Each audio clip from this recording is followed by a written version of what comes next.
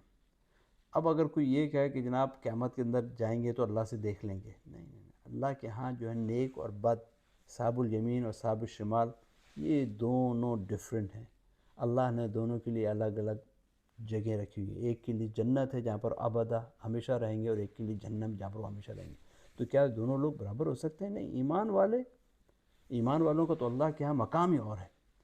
اللہ سبحانہ و تعالیٰ جنت میں ان کو اپنا دیدار کرائے گا، یہ ہے ایمان والوں کا انعام۔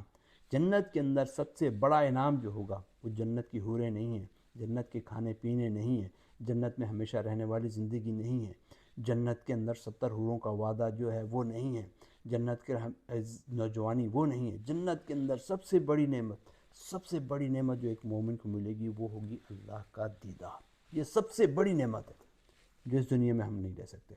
باقی اللہ سبحانہ تعالیٰ نے یہ وہ کہا ہے، اور اس کے آگے والی آیت جو ہے وَخَلَقَ اللَّهُ السَّمَاوَاتِ وَالْأَرْضِ بِالْحَقِّ، کہ خدا نے آسمانوں اور زمینوں کو حکمت کے ساتھ پیدا کیا ہے تاکہ ہر شخص اپنے اعمال کا بدلہ پائے اور ان پر ظلم نہیں کیا جائے گا۔ اللہ سبحانہ تعالیٰ کے یہاں ظلم نہیں ہے، وہ عدل کرنے والا ہے۔ وہاں پر اگر کسی ایک بکری نے دوسری بکری کو ناجائز سینگ مارا ہوگا تو اس کا بھی حساب کتاب ہوگا، ایک بندے نے کسی کی مدد کر دی تو اس کا بھی حساب ہوگا، ایک بندہ جو ہے وہ سبحان اللہ کہہ دیتا ہے اس کا بھی اس کو جزا ملے گی، ایک بندہ کسی کو تکلیف پہنچاتا ہے تو وہ بھی سزا کا، اگر توبہ استغفار نہیں کرتا، اس بندے کا حق ادا نہیں کرتا تو وہ بھی سزا اس کو ملے گی۔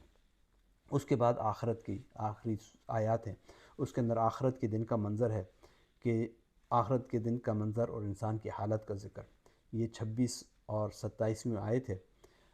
سورۃ الجاثیہ کی، وَلِلَّهِ مُلْكُ السَّمَاوَاتِ وَالْأَرْضِ وَيَوْمَ تَقُومُ السَّاعَةُ يَوْمَئِذٍ يَخْسَرُ الْمُبْطِلُونَ، اور آسمان اور زمین کی بادشاہت صرف اللہ کی ہے۔ آج ہم جو لوگ بادشاہی کرتے ہیں وہ تو اصل میں